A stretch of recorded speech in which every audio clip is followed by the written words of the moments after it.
안녕하십니까, 김주성입니다. 새벽에 읽는 성경 말씀 시작하겠습니다. 오늘 아침 읽을 말씀은 아모스 9장입니다. 제목은 다윗의 무너진 장막을 일으키고. 하나님이 세워주신 다윗의 장막을 이스라엘 백성들은 부지런히 무너뜨렸습니다. 이스라엘이 무너뜨린 방법은 하나님의 율법을 멸시하고 이방의 풍습을 쫓아간 것이었습니다.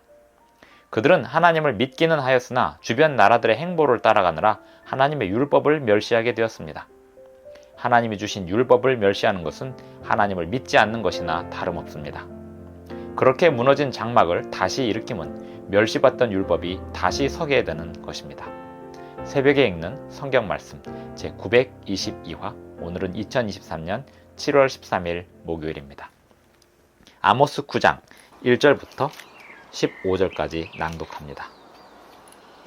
내가 보니 주께서 제단 곁에 서서 이르시되 기둥머리를 쳐서 문지방이 움직이게 하며 그것으로 부서져서 무리의 머리에 떨어지게 하라. 내가 그 남은 자를 칼로 죽이리니 그 중에서 한 사람도 도망하지 못하며 그 중에서 한 사람도 피하지 못하리라. 그들이 파고 수올로 들어갈지라도 내 손이 거기에서 붙잡아낼 것이요 하늘로 올라갈지라도 내가 거기에서 붙잡아내릴 것이며 갈멜산 꼭대기에 숨을지라도 내가 거기에서 찾아낼 것이요 내 눈을 피하여 바다 밑에 숨을지라도 내가 거기에서 뱀을 명령하여 물게 할 것이요 그 원수 앞에 사로잡혀 갈지라도 내가 거기에서 칼을 명령하여 죽이게 할 것이라. 내가 그들에게 주목하여 화를 내리고 복을 내리지 아니하리라 하시니라. 주 만군의 여호와는 땅을 만져 녹게 하사 거기 거주하는 자가 애통하게 하시며 그 온 땅이 강의 넘침같이 솟아오르며 애굽 강같이 낮아지게 하시는 이요 그의 궁전을 하늘에 세우시며 그 궁창의 기초를 땅에 두시며 바닷물을 불러 지면에 쏟으시는 이니 그 이름은 여호와시니라. 여호와의 말씀이니라. 이스라엘 자손들아, 너희는 내게 구수족속 같지 아니하냐. 내가 이스라엘을 애굽 땅에서 블레셋 사람을 갑돌에서 아람 사람을 기르에서 올라오게 하지 아니하였느냐. 보라, 주 여호와의 눈이 범죄한 나라를 주목하노니 내가 그것을 지면에서 멸하리라. 그러나 야곱의 집은 온전히 멸하지는 아니하리라. 여호와의 말씀이니라.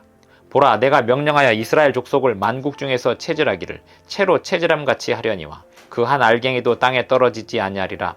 내 백성 중에서 말하기를 화가 우리에게 미치지 아니하며 이르지 아니하리라 하는 모든 죄인은 칼에 죽으리라. 그날에 내가 다윗의 무너진 장막을 일으키고 그것들의 틈을 막으며 그 허물어진 것을 일으켜서 옛적과 같이 세우고 그들이 에돔의 남은 자와 내 이름으로 일컫는 만국을 기업으로 얻게 하리라. 이 일을 행하시는 여호와의 말씀이니라.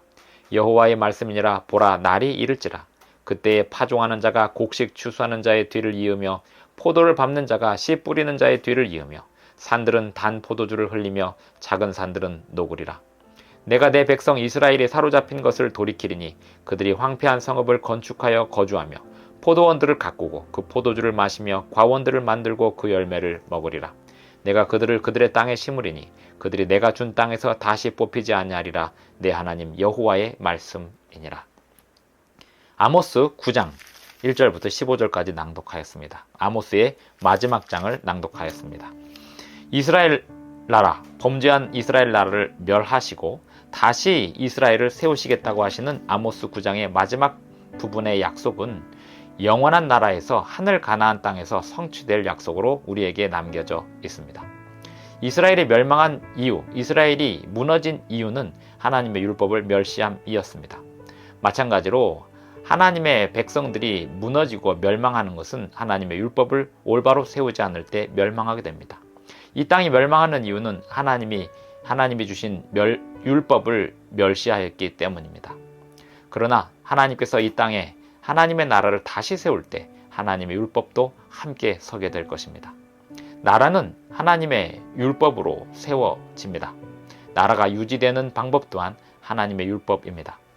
이스라엘이 하나님을 멸시하고 율법을 멸시하고 그런 가운데서도 그들이 피할 길을 찾으리라고 착각하였습니다만 하나님께서는 그들에게 철저한 멸망을 선언하셨습니다. 그리고 나서 하나님께서 그들을 다시 불러 세우시는데 그들이 이 이스라엘이 다른 나라와 다를 바 없다라고 예전에 말씀하셨던 7절에 말씀하셨던 의미는 이렇습니다. 여호와의 말씀이니라. 이스라엘 자손들아, 너희는 내게 구수족속 같지 아니하냐. 내가 이스라엘을 애굽 땅에서 블레셋 사람을 갑돌에서 아람 사람을 기르에서 올라오게 하지 아니하였느냐. 너희만 특별하냐 이것입니다. 너희들이 하나님의 율법을 너희들이 내가 너희에게 준 그 율법을 멸시함으로 너희들은 다른 나라들과 별반 다를 바가 없는 나라가 되었다. 이런 말씀하시는 것입니다. 하지만 하나님께서 다시 나라를 세우실 때면 하나님께서 하나님 백성들을 다시 세우실 때면 율법을 다시 세우시고 그것을 백성들에게 지키도록 하실 것입니다. 여호와의 말씀이니라. 보라, 날이 이를지라. 그때에 파종하는 자가 곡식 추수하는 자의 뒤를 이으며 포도를 밟는 자가 씨 뿌리는 자의 뒤를 이으며 산들은 단 포도주를 흘리며 작은 산들은 녹으리라. 내가 내 백성 이스라엘에 사로잡힌 것을 돌이키리니 그들이 황폐한 성읍을 건축하여 거주하며 포도원들을 가꾸고 그 포도주를 마시며 과원들을 만들고 그 열매를 먹으리라. 이 비슷한 말씀이 이사야 65장을 보겠습니다. 이사야 65장 21절. 그들이 가옥을 건축하고 그 안에 살겠고 포도나무를 심고 열매를 먹을 것이며 그들이 건축한 데에 타인이 살지 아니할 것이며 그들이 심은 것을 타인이 먹지 아니하리니 이는 내 백성의 수완이 나무의 수완과 같겠고. 이렇게 새하늘과 새 땅에서 성취될 예언으로 남게 된 아모스 9장. 예수님께서 이 땅에 오셨을 때 하나님의 나라에 대하여 설명하시면서 하나님의 율법을 올바로 세우기 위하여 왔지 그것을 폐하러 온 것이 아니다라고 말씀하십니다. 마태복음 5장 17절을 보겠습니다. 내가 율법이나 선지자를 폐하러 온 줄로 생각하지 말라. 폐하러 온 것이 아니요 완전하게 하려 함이라. 진실로 너에게 이르노니 천지가 없어지기 전에는 율법의 1.1획도 결코 없어지지 아니하고 다 이루리라. 그러므로 누구든지 이 계명 중에 지극히 작은 것 하나라도 버리고 또 그같이 사람을 가르치는 자는 천국에서 지극히 작다 일컬음을 받을 것이요 누구든지 이를 행하며 가르치는 자는 천국에서 크다 일컬음을 받으리라. 소선지서 아모스서를 비롯하여 구약 성경의 후반기에 나오는 이 선지서들은 나라가 멸망하는 이유를 하나님의 율법을 멸시함이라고 계속해서 선언하였습니다. 그리고 멸시하였는데도 멸망하지 않을 거라고 안위하던 자부하던 그들에게 너희들은 분명히 멸망할 것이다 라고 말씀하셨습니다. 그리고 하나님께서 다시 나라를 세우실 때 하나님 율법을 온전히 다시 세우실 것을 신약 성경과 요한계시록을 통하여 계속해서 확인시켜 주고 있는 것이 성경의 가르침입니다. 요한계시록 14장에도 보면 성도들의 인내가 여기 있나니 저희는 하나님의 계명을 지키며 예수 믿음을 가진 자들이라고 하였습니다. 마지막 때에 하나님의 나라에 들어갈 사람들은 하나님의 율법을 순종하는 사람들이고 예수님을 믿는 사람들입니다. 예수님을 믿는 믿음은 하나님의 율법에 순종하는 것입니다. 기도하시겠습니다. 하늘에 계신 우리 아버지, 오늘 우리에게 주님의 율법의 의미를 알게 해주셔서 감사합니다. 나라를 붙드는 힘은 주님의 말씀에 순종하는 백성들에게 있음을 알게 해주셔서 감사합니다. 우리들이 그러한 백성들이 되게 하시고 마지막 때에 주님의 나라에 들어갈 더 많은 백성들을 준비시키는 그러한 역할을 할 수 있도록 도와주시옵소서. 예수님의 이름으로 기도합니다. 아멘. 감사합니다. 오늘도 행복한 하루 되시기 바랍니다.